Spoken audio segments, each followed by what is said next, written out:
Hello, and welcome to the Bitcoin Roundup podcast presented by Coinbits. We bring Bitcoin news, hot topics of conversation, and deep dives into a variety of Bitcoin topics to you weekly. We are Coinbits, a Bitcoin financial services company. Check us out at coinbits.app. This recording is for informational purposes only. No investment or legal or any other advice should be drawn from this content. And as always, consult an advisor before making any legal or financial decisions. Good evening, gentlemen. Yeah, how are you? What time is it for you over where you are right now? I'm in Spain and the time is 8 p.m. Nice. Are you more of a nighthawk or a person? It used to be a night hawk, but I'm definitely a morning person now. And basically since I had the kids, I've been a morning person. So I usually fall asleep at the same time as my wife and kids, but wake up like 3 hours before them. Get access to those quiet hours. Those are crucial. The best time there is, when you know that you will not get interrupted, you can focus. Oh yeah, there's nothing like it. I don't know if those hours can even be achieved at night, really. I don't know, maybe you're too tired or something, but there's just something about those early morning hours that just the productivity seems to soar. Yeah, I am more productive before lunch. We have lunch at 5 p.m. So I'm on a fasting thing now. And it works pretty well. I can stay productive longer. Right. I love it. Gaming the system. If I'm more productive before lunch, I might as well just have it at dinner time. That's good. All right. So are we expecting more people, I guess? But yeah. We can get it going. I actually have a question to start. Now, we did our research and we've been listening to you for a while, and I don't want to mispronounce off the jump because I've seen a bunch of interviews with you and I've seen people pronounce your name in various different ways. And I would like, at least on the Coinbits spaces to finally just set it. Everybody knows going forward. We'll hear from the source. What is the perfect pronunciation? Well, it's not cunt, that's for sure. I'll check that one off the list. And it's not either. So no nuts or cunt. Maybe I'm scaring people who just dropped in away here. But the correct pronunciation would be Knut Svanholm. Okay, let's get that one more time. Knut Svanholm. Okay. David, you got that? Yeah, close enough. I'll try. We have it recorded, so the world is going to know from now on. We finally got our answer. It's awesome. Don't be too hard on yourselves. Even I find it hard to pronounce, That's great. Yeah. So just before we get going, I just want to run through a little intro real quick. Is that we are Coinbits. We are a Bitcoin only financial services company. We help people benefit from Bitcoin by building products that welcome them to the Bitcoin era. And this Twitter Spaces podcast, what have you, is for informational purposes only. This is not financial advice. And we are joined today by Svanholm. And we're really looking forward to this conversation. And Joe, if you just want to take it away. Yeah, sure. So Knut, great to have you. Been looking forward to this for the entire week now. To start off, I know a little bit about your background, but maybe you could tell everybody what I'm most interested in, I guess, is, when you were brought to Bitcoin, and I've heard you mention kind of you couldn't look away, so to speak. And, you just kind of went further and further down the rabbit hole and then eventually said, I'm going to make this my life's work. What I'd like to find out is what is the main killer app, so to speak, about Bitcoin that really drew you to it? Obviously, it solves a multitude of problems in the economy, in the world. But what was the main draw for you, the main solution, the main fix of Bitcoin that really made you kind of look at it and not be able to look away? Well, the answer to what the killer app of Bitcoin is, my current answer to that, and I think it'll be my for all times, is that the killer app is you, because Bitcoin changes you much more than you can change it. So each and every one of us are Bitcoin's killer app. The social layer 0 is even more important than layer 1, the time chain, or layer 2, the Lightning Network. So, but for me, like my personal journey, it just made sense. I figured out after 46 years that I'm really slightly autistic. I'm allergic to inconsistencies and taking stuff at face value. All of the things that I was taught about how the world worked didn't really make sense. Mathematics made sense, physics made sense, the social sciences didn't. And it wasn't until I discovered Bitcoin and started questioning how money works, and later on discovered praxeology and, really deep dove into that. And I'm writing a book about it currently. It wasn't until I stumbled upon all that the world started to make sense, and human society started to make sense of why things are, why people do the things they do, why bureaucrats do what they do, why politicians do what they do, and why people in general try their best, but all too often fall for the trap of thinking that stealing is justified and do bad things to one another. So yeah, Bitcoin made total sense in that context, and altcoins never did. Pretty early on, I realized that this was a one-time thing, and if the experiment worked, it couldn't be replicated. So even the first article I ever wrote about Bitcoin was about that, and the first mover advantage and how that cannot be copied. You can copy every part about Bitcoin, but you cannot copy the sum of its parts, and you cannot copy the network. And that's the crucial thing. That's why layer 0 is more important. And that's why you are Bitcoin's killer app. Bitcoin needs you as much as you need it. So there's that, I guess. I come from a background in shipping. So I've been a Marine sea captain for a long time. That's not entirely true. I never got up to to get my actual captain's license to helm all kinds of vessels. But I used to work on a tall ship for a while, and then on some smaller boats. I have my degree, and I started working in HR at a shipping company in an office in Gothenburg around 10 years ago, and did a little career there, and ended up as an HR manager before I quit my fiat life completely when my writings about Bitcoin started to take off so much that I felt I could live off of that instead of mining fiat.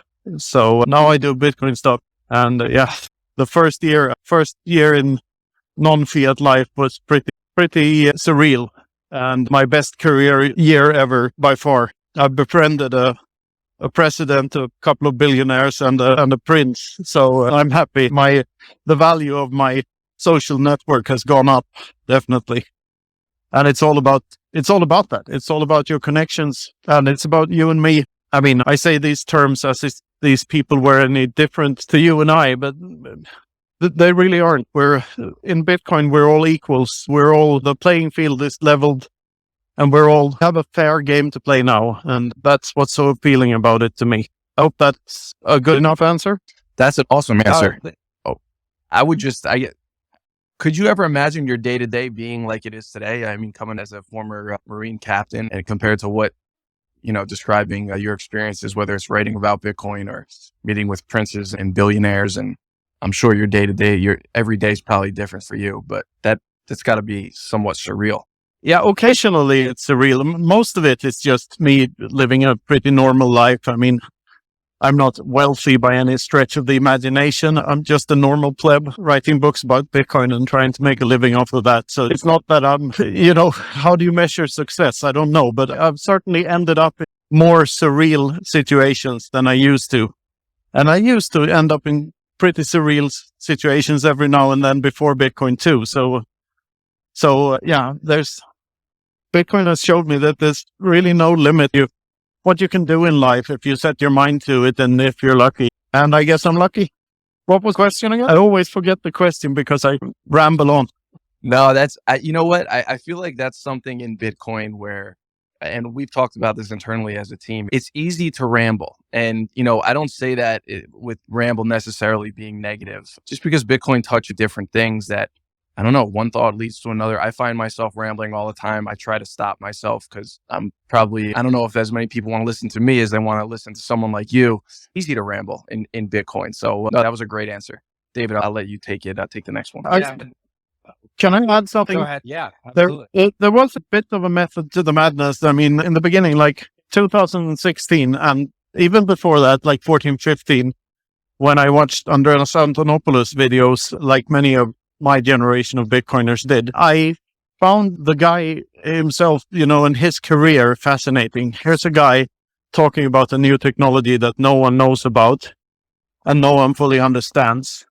And he's traveling around the world and manages to live off just talking about this thing. So I envisioned myself doing that at some point. Of course, that was a dream at the time, but now I'm there. This is what I do for a living now. I travel the world and talk about Bitcoin. And I would never in a million years have imagined that plan would actually work, that I could get to that spot. But yeah, my message to absolutely everyone is believe in yourself. You're more valuable than you think you are, and value your time on this earth. You don't get a second chance. So do it while you can. Wow. That was beautiful. Thank you. Congratulations on kind of what you've achieved. That kind of created me how important it is for all of us really to kind of set a good example, because you never know who's out there kind of like watching you and kind of looking up to you and wanting to maybe make a career off of something that looks like, similar to what you're doing. I guess I did have one question for you based on, you said when you were, getting early into Bitcoin, you kind of realized that the altcoins weren't going to cut it and that it's really only Bitcoin.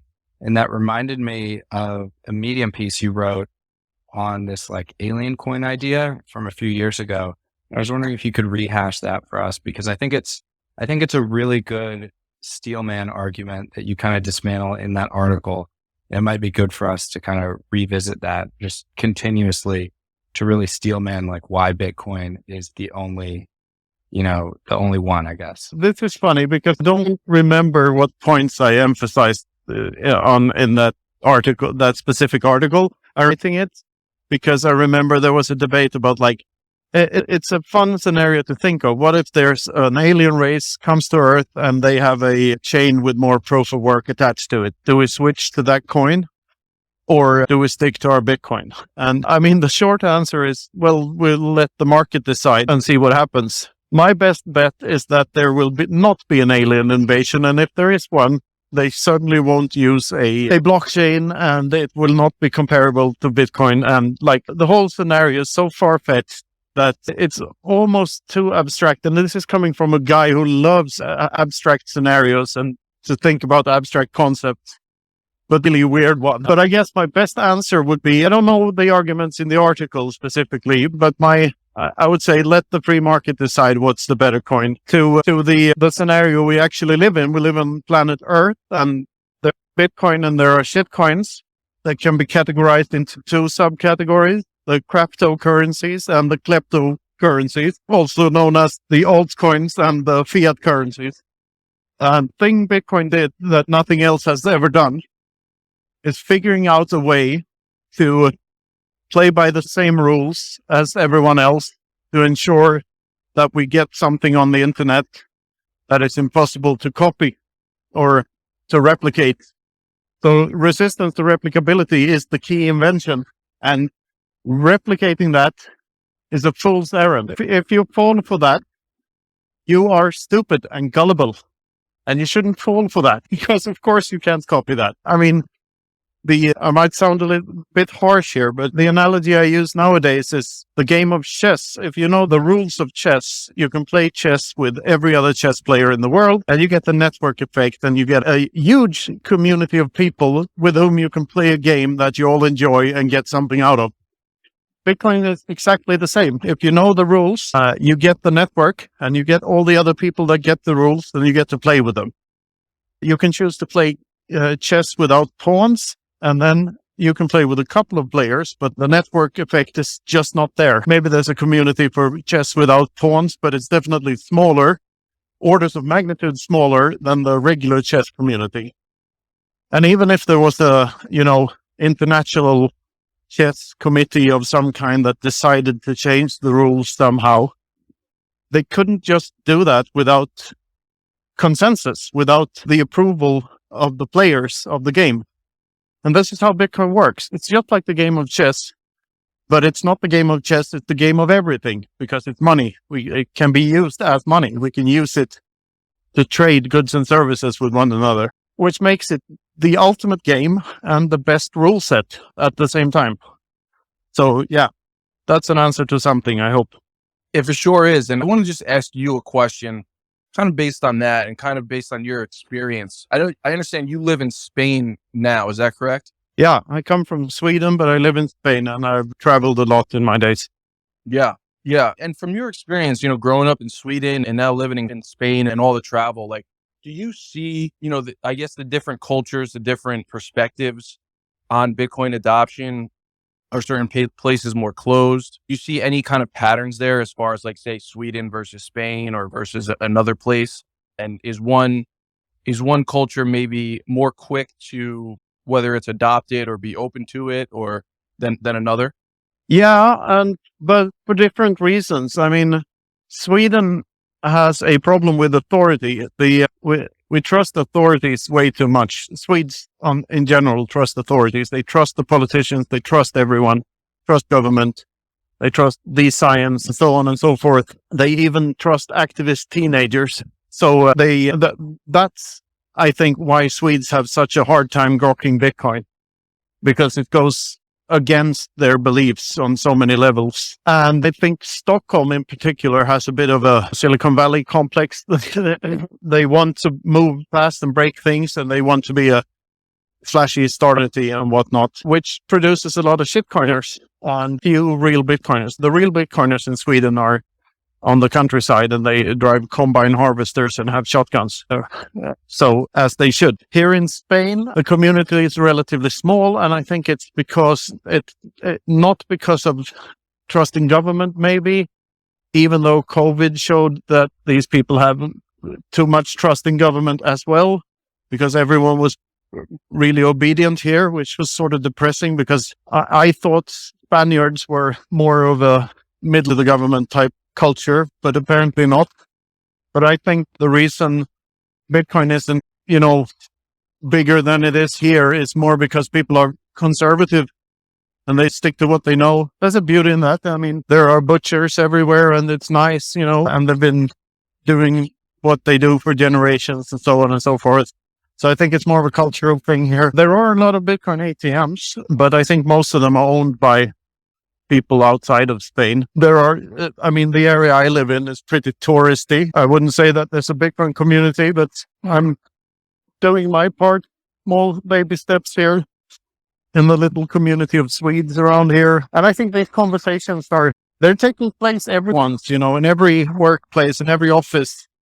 There's a crazy Bitcoiner in a corner somewhere. And whenever there's a bull market, people listen to him, and then they laugh at him when some crypto guru goes down, and whether there's an FTX crash or there are ICOs crashing or a fork wars or whatever, they laugh at him because they read mainstream media outlets, and people get confused. But over time, I think people will have to start noticing that the Bitcoin maxi in the room was right all along. What they need to learn about Bitcoin's price is that they should look at the yearly lows and not the peaks. Bitcoin rises in value enormously from time to time for short periods of time. But the interesting thing about the price is the yearly lows, which are constantly increasing. So I think different regions in Europe have different opinions about Bitcoin for difference. Germany is fertile ground for it, and so is the Czech Republic and Switzerland. I think people are very, engineer-minded there, or for lack of a better word. They're keen to learn and know things, so that's a good ground for it. But yeah, in the era of the internet, national borders play a smaller and smaller role in how people are. We all speak the same language, and we're all on the same web. So, clever people never really cared too much about passports earlier either. So Bitcoiners will pop up everywhere eventually. Knut, you spoke about that kind of appeal to authority or fear of authority. What, in your estimation, growing up in Sweden and seeing all that you've seen, what is that? Like, where does that source from? So I think a lot of us, no matter where we're from or where we live, have kind of had that same question, probably, at least a lot of Bitcoiners probably in the last 3 years. Why are maybe a lot of us Bitcoiners, or people who think like us and have the similar values, why are we so different than some others who are so ready to believe X, Y, and Z? And I've heard you mention that about Sweden a few times. It's been mentioned elsewhere as well. And I'm just wondering, do you have any, thoughts on the source of that? Any hypothesis on why that is? Just curious. I have some theories. Sweden, as opposed to Norway, for instance, has been built around agriculture and collaborative industries for many years, hundreds of years. So there's always been like a collectivist spirit, and Sweden has not been involved in any war for like 300 years or something. So no Swede alive today has ever seen, society go to shit, really. So they haven't experienced tough times. Can be tough in Sweden, don't get me wrong, but we haven't had a, system lapse. So I think much because of that, it's in the culture to not seek conflict, but to seek resolution and to, agree with one another. So, agreeing on something to a Swede is often more important than what they agree, the actual idea behind the agreement. And we've had a social democratic government for 70 years, and that has, reinforced that a lot. There's not a lot of adversarial thinking going on. I know there was a British author whose name escapes me at the moment, but he wrote that Swedes change their minds from time to time, but they all do it at the same time, like a school of fish, which perfectly describes what I experienced. And I think Bitcoiners, there are many types of Bitcoiners, and I somewhat buy the theory of the bell curve, that the stupidest people and the cleverest people are ANCAP libertarians, and think they know it alls are all in the middle of that bell curve, and they're dangerous, and they have the collectivist ideas. So it's either get the hell out of my property, redneck shotgun type, or a really clever, anonymous globetrotter type person. There might be some truth to that. I think we're more prone to taking risks than the true for the earlier you were into Bitcoin. I think there's also a correlation between agreeableness and how early you were into Bitcoin. So the first generation of Bitcoiners were extremely disagreeable, whereas the further down the generations of Bitcoiners you go, the more agreeable people become. So the community is probably a lot nicer today in that sense than it was 10 years ago. And there's your occasional oddball. There are many prominent Bitcoiners that have the line between genius and lunatic is thin, and you can balance those two worlds. Those are some of the theories I have, I guess. Yeah, I think the main point there, really resonates with me is kind of this lack of fear of things falling apart. And I think it's hard for people to believe that it's all built on nothing, right? Or the money that they work for is printed out of nothing. And I think that's a hard reality check for a lot of people that, maybe that's a scary thing. I think everyone probably can agree on that, how fragile it all really is. This system built on debt and the word of politicians and central bankers, so to speak.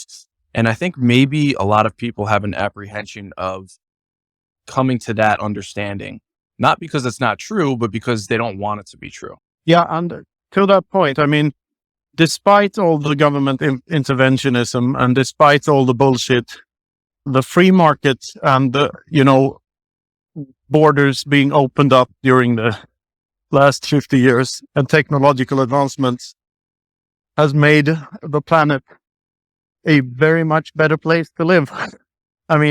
We have at our disposal, like a guy in a developing country who earns $1 a day has more tools in his phone than your average king had 100 years ago.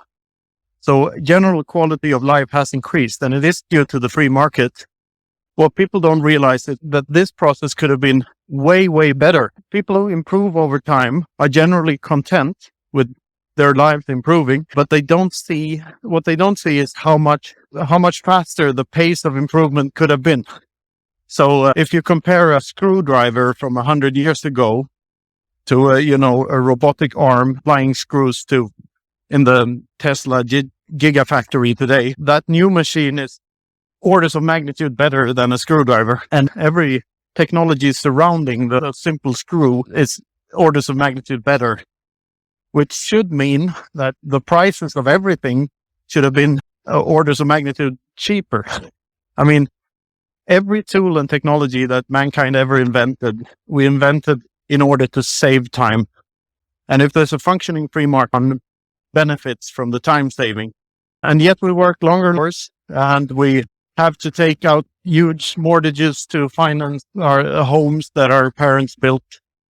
And it's all because of this fiat scam. But it's because materially, our lives are improving. It's easier for us to get stuff and food than ever before. So that's the real trick. And that's why they've been able to pull the scheme off. That's why they've been able to fool us for such a long time and stealing all of our money. It's because people don't know how much better the world could have been if we had gotten rid of the central banks in the States a long time ago and taken money out of the hands of humans. I always say that we can't even comprehend what life would be like on a hard money standard. And, I really truly believe that. Like, I can't comprehend it. I don't know if anybody can, because of exactly what you're saying, this constant siphoning of productivity that's just, year over year, it's more and more. I think the federal government just passed a $1.7 trillion spending bill for the next year. People forget in the US, the bailout of the banks in 2008 was something like 800 billion. So every single year, exponentially siphoning more and more productivity from people. And those gains don't go to the people. Obviously, they go to, those at the top with well-connected, the politicians, the central bankers, et cetera. And to your point, I don't think we wouldn't even recognize a world on a hard money standard. And that's what's so optimistic about all this. And so I just wanted to say, I had dinner with a friend last night that I haven't seen in a while. He grew up pretty wealthy and, he is a young child now. He's with his wife and he was telling me, the world's different today. I can't afford what my father could afford. Like, people don't realize that the world is different. And he didn't really understand why. He just realized that, when it came to trying to put on a christening for his young child, he couldn't put on the same christening that his parents put on for him and had, the entire side of both families, because the cost of today would be literally $15,000. Obviously you measure houses and what his parents could afford versus what he can afford today. And all of us, right? We're all in the same boat. And, if you bought a house for $150,000 25 years ago, that house could be easily worth over $1 million today. And, I just found it interesting that he knew that he didn't know why. And I think that's probably where Bitcoiners come in. Yeah, I'm going to go off on a rant here, I think, because I spend a lot of time thinking about what a post-hyper Bitcoinization world may look like. And while everything you said was true, like I said, the killer app of Bitcoin is how it changes you. And the key insight there is that your material cravings will disappear because you have something that is worth more over time than stuff.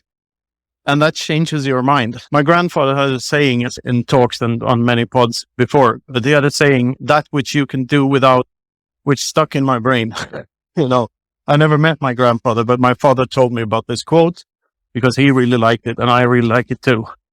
Because this is like a good insight for every person to come to. If you can do without something, you own that something because you're in control of that urge. So if you don't crave Lambos, you own all the Lambos because you don't need them.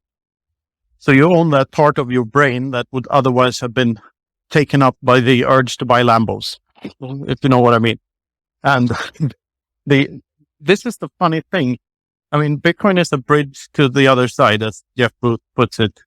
But what's on the other side of that bridge? What I see is a world in which we don't need money as much as we do now.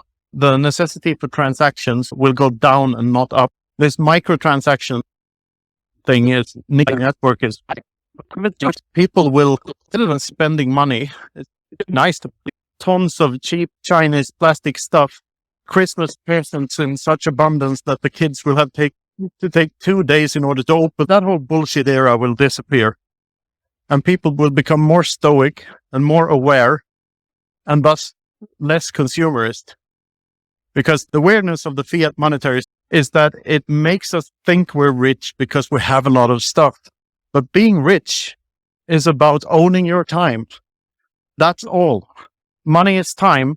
And if money was functioning, it would be time. It's a perfect representation of time of the scarcity of a human life because it's scarce in the same way as your life is. You will die one day and then everything disappears. And Bitcoin is scarce in exactly the same way. So it's a perfect representation. So Bitcoin actually is time. It's time in the other senses as well. And you can do all sorts of funny brain farts around it. But this is the key thing. Being rich is not about stuff. It's about deciding over your own time and your own life, what to do every day. You get to decide, no one else. And the more you get into Bitcoin, the more self-sovereign you become, the easier it becomes for you to do that. So that's that's what's blowing my mind at the moment more than anything else. Everything else in Bitcoin is mind-blowing as well. But this underlying philosophical truth that was there all along, as the Beatles said, all you need is love. They just hadn't found the equation for it yet. But Bitcoin is love. It is that equation that enables us to love one another instead of cheating, backstabbing, deceiving, stealing, coercing. Bitcoin makes all of that less profitable. And thus it makes voluntary collaborations and love more profitable. So that's the key takeaway. Thank you. That was very mind blowing, maybe not mind blowing, but just like, it felt like for me listening to you saying that, it felt like you were just rearranging puzzle pieces for me, but kind of basically touched on a lot of the concepts that you talk about in a Bitcoin magazine article you wrote called The Real Scaling Solution for Bitcoin, which I think kind of touches on this concept of like, when we're in a Bitcoin world, we'll have, less day-to-day transactions. And I was wondering if you could talk about how, because the example that you use for this, and I think it's a powerful one, is the Bitcoin community as an example of like how this might look. And I was wondering if you could kind of expand upon that for us. Yeah, this was sort of much of what I just said was in that article. In hindsight, that article might have been misinterpreted by some because I leave out a lot of stuff like economic calculation, for which money is very important, and so on and so forth. So it's not that I believe in some, Venus project bullshit future that won't ever happen. People will still have problems, and some will have more material cravings than others, and so on and so forth. But the thing about Bitcoiners is that right now, what's that? I think that's Alan Farrington quote, that it's not that how they answer to the question, how come that Bitcoiners know so much about so much stuff? It's the other way around. It's people who know much about a lot of stuff that become Bitcoiners. So you already, at this point, you have interesting people in Bitcoin, and many of them are very friendly and very altruistic, and they want to make positive changes in the world. And they sort of have the tools to do it. So fantastic people all around. And the thing about Bitcoiners, when we interact with one another, I mean, I've never had as many collaborations with people as I do now in the Bitcoin circles. And we collaborate with, it's all sorts of Telegram groups and projects. There's a cyber opera. There's I have 10 people in the group just to help me make my next book. I have a course coming up. I have all these conferences and stuff and all sorts of stuff, and movies that I make with Yoni Appelberg and, Guy Swan reading everything. All of this stuff, none of us ever changed a single Satoshi with one another almost. Did this to help one another, just provided the other person with value for value. Easy when you start doing that. It's like, helping other people is good. And in the background of our head, in the back of our minds, we run the Bitcoin code. So we all have Bitcoin. So we all want Bitseed. And Bitcoin succeeds if Bitcoiners succeed. And Bitcoiners succeed if Bitcoin succeeds. So we're all incentivized to help this thing come into fruition. So we're all incentivized to help one another. So we do. And we don't charge for anything, really. And the funny thing about that is the more you think about it, is the better it gets, because this incentive, there's no reason for that incentive to just disappear in a post-hyper-Bitcoinization world. Why would we stop doing that?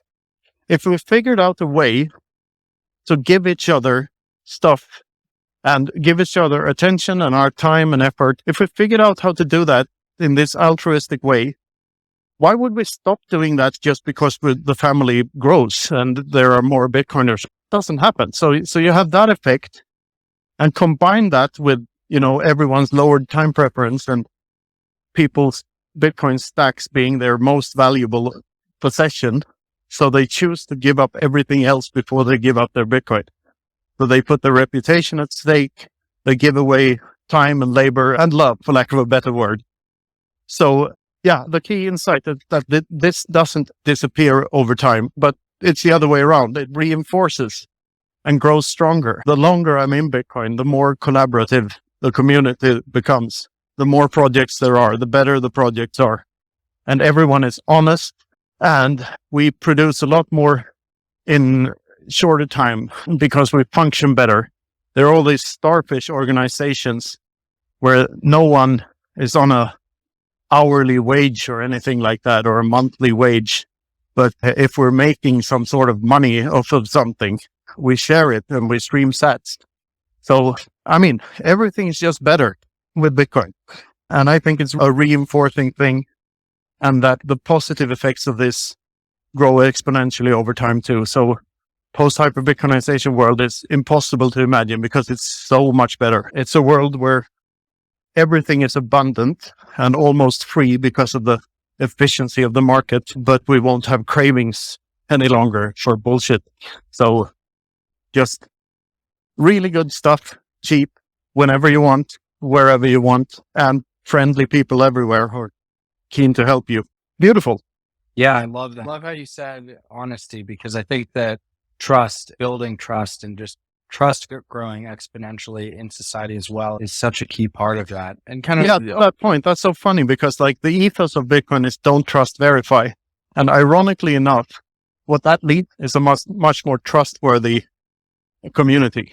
So that's one of the ironies in this, and it's beautiful. Yeah, exactly. It's, I think, Joe, we actually wrote in the newsletter, the Coinbits newsletter a few weeks ago, trust in money builds trust everywhere else, basically. And then I think that's just critical. I would be remiss without asking you, Knut, because your everything divided by 21 million concept was really what brought your work to me initially. And I think it's very powerful. And we were talking about kind of how Bitcoin changes, daily transactions, and kind of changes how we operate as people in a hyper-Bitcoinization or hyper-Bitcoinized world.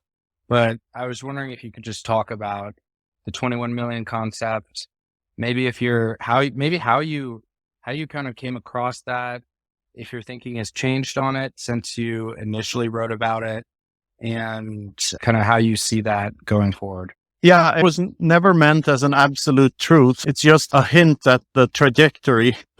It's not only because of fiat Bitcoin is going to infinity. So it's not only in dollar terms, but in purchasing power terms.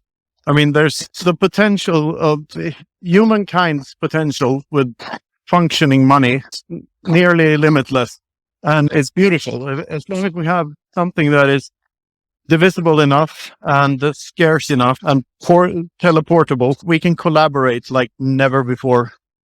And resources don't have to be misallocated as they are now. So yeah, that's what I'm trying to hint at with that concept. And it's from an article I wrote, and I was very sleepy when I wrote the article. So I almost fell asleep. And I thought maybe I should read through this again before I send it. But then I said to myself, fuck it, I'll send it anyway. And I sent it to Hodlonaut and Citadel 21 magazine, and didn't think much about it until I heard Guy Swan read it out loud while walking home from a steak dinner with Bitcoiners in Copenhagen, or walking to my hotel. And I remember hearing it the first time, which was like a couple of months after I wrote it. So I almost forgot about it. But it struck me like, this is probably the best piece I've written so far. I was really happy about it. And then we made this little animation where the equation showed up. And you have Guy's voice saying, imagine everything there is and everything that ever will be divided by 21 million, or whatever the sentence is. And it just took off. It completely changed my life. And now I have a folder on my computer with everything divided by 21 million tattoos that people have done all over the world. And it's just a weird thing to experience for sure. And in the beginning, I was a bit ashamed of the equation because like, oh shit, I'm going to be remembered for an equation that makes absolutely no mathematical sense whatsoever. Then I thought about it a bit more, and like most of the famous equations didn't make any sense when people came up with them to the community at the time. Schrodinger's equations, for instance, made very little sense to his peers. So yeah, I'm pretty happy about it now. Why wouldn't I be? It's awesome. I feel very lucky to stumbled upon that because I think it was out there in the ether somewhere, and I was lucky enough to stumble across it. Yeah, I think it's the perfect way. I've really found it useful to use it as a way, not even really to pitch Bitcoin or educate people about Bitcoin, but really to show people how deflationary money is a good thing. And, you show them that video, and then they they see Bitcoin being used as an example, and then it kind of clicks. So it's just a really powerful idea. Yeah, we have a new video coming out hopefully next week based on that idea with the all you need is love and the Beatles hadn't found the equation for it ideas, and about Bitcoin, the idea and the meme and all the things I talked about here. So it's coming soon on it. Hey, Knut, I got one of your everything divided by 21 million hats on, but I want to know, when are you going to start selling your classic Knut Svanholm hat that you're always wearing? That's what I want to wear. Oh, you mean that? That's the one that you have glued to your head? Oh, yeah. The sort of Mexican looking hat. That's a funny story about that. That was during my sailing years. I was ashore, pub hopping in Mexico. And when I came back to the boat, there was a hat hanging outside my cabin. So someone must have wanted me to have that hat. And still to this day, I don't know who bought it for me, but it was a gift for me, obviously. It's a hanging on my door. You should have this hat. And I've been wearing it ever since. And that's like more than 10 years ago now. And it's pretty scruffy at the moment. It's very hard at this point, that hat. But I wore it in Riga. That's the first time I brought it to a Bitcoin conference.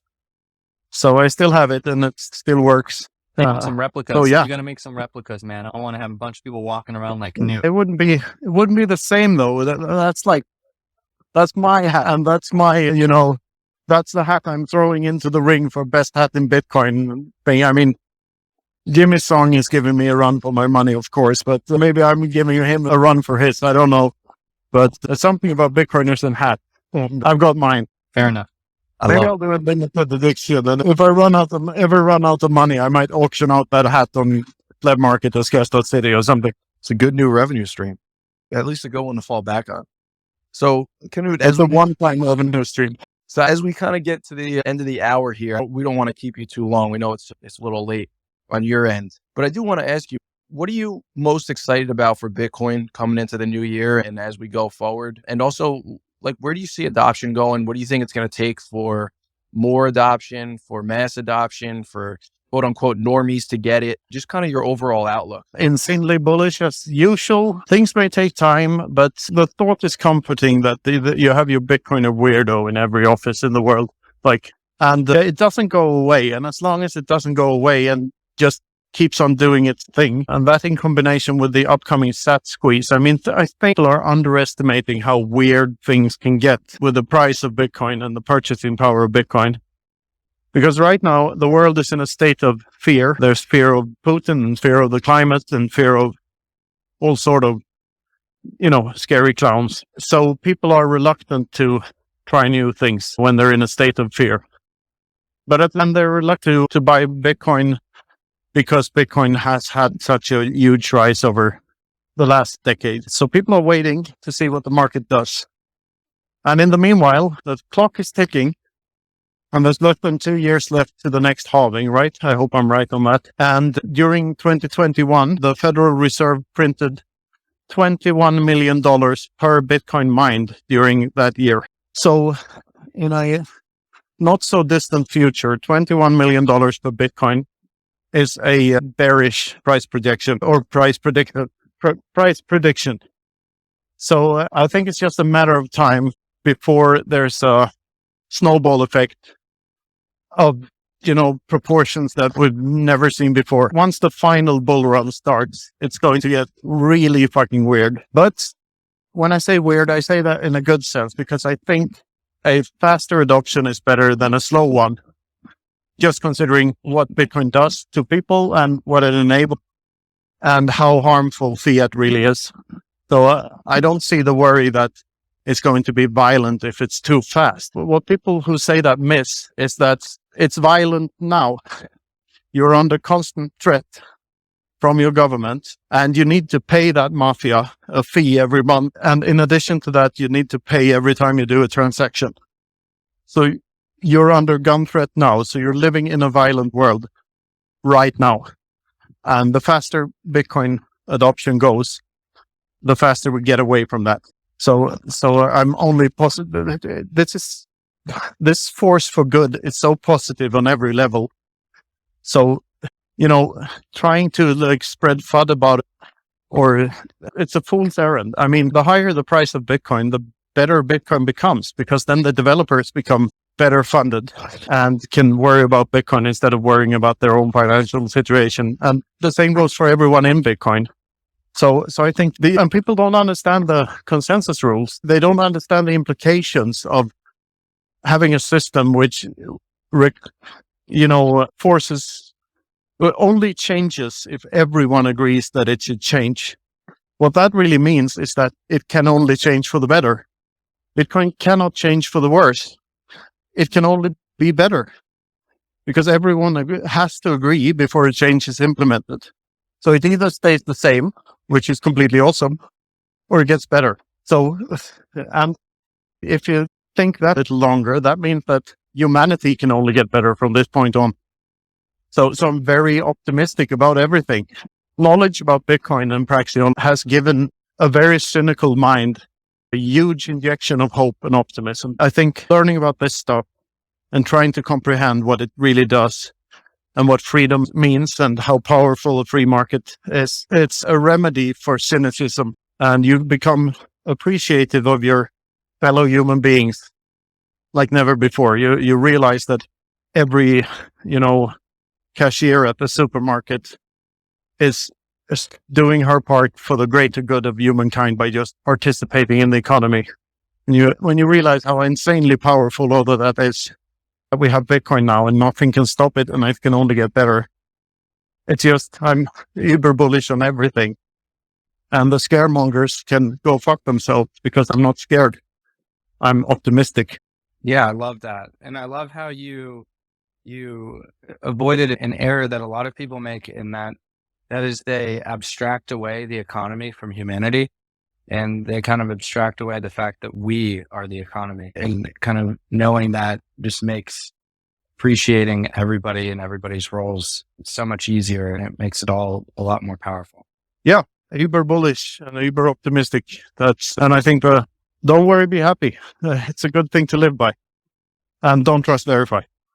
They go very well together. Yeah. I mean, this was a terrific space to just send us into the weekend. I really appreciate it. Joe, did you have any closing thoughts, closing questions, anything like that? I just love the optimism, and, optimism that's backed up by facts, because I think it's easy to get pessimistic in this world where, we see so much authoritarianism and so much propaganda. And we forget that, we're living in a time when Bitcoin exists and Bitcoin was invented. And, the world has never had a tool for human liberty and freedom like we have today. And when you just zoom out and see and you see the education taking place, just like we can't comprehend what the world will look like on a hard money standard, like we can't comprehend, all that's going to be fixed with this new opportunity that there's nothing to compare to in history. So Knut, I thank you for all that you do. You add so much value to the space. I've learned so much from you. I know thousands of others have. And thank you for this space. This was awesome. Thank you for having me. And you'll find most of my Bitcoin stuff here on Twitter. Yeah, and there's some merch at knutsvanholm.com where you find all my books and stuff. Also, the wine is coming soon, and I'm doing a Geyser Fund for the new book. It's called Praxeology, What They Never Taught You in School. So that's what I'm working on at the moment. Going to Madeira on the 7th of February. So if you're headed that way, maybe we can have a steak or something, or a poncha. So happy weekend to everyone. and keep up, chin up. I look forward to the day when we can have a steak together. Thanks everybody for listening in, and we'll see you guys next week. Thank you. Bye. And don't miss the Freedom Footprint Show. I'm doing a weekly show and a podcast now called the Freedom Footprint Show. So if you haven't seen that, follow at the Footprint Show on Twitter and you'll get notifications. I retweet every episode as well. So latest guest, I think next week, Prince Philip is coming up. Wow. Well, I'll definitely have to check that out. Yeah. So show about Bitcoin and philosophy. And when is your book? Do you have a date on when your book's coming out? I might as well do the shameless shill since I'm still here. Yeah. I'll be rehashing and re-releasing the first two books, Sovereignty Through Mathematics and Independence Reimagined, into one book. To be honest, they were more like pamphlets than books before, but so now it's a proper book, and Prince Philip will write the foreword for that. So that's coming sometime during this spring. And the praxeology book should be out like 2 months from now, maybe 3. And that will be accompanied by a course on emeralize.com, which is sort of a Udemy meets Substack powered by the Lightning Network. So it will be, a course for which you can buy lessons via the Lightning Network. So I'll bring those 3 books. Yeah, I'm being everything divided by 21 million. To a whole bunch of conferences this year. I have planned, though not booked tickets yet, but I have planned for Stuttgart, Sydney, Miami, Prague, Riga, what else? Yeah, Bulgaria maybe. But there's a bunch of conferences coming up that I plan to attend.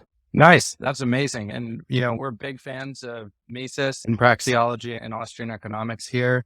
And, maybe we'd love to have you on another spaces in the future after your book comes out.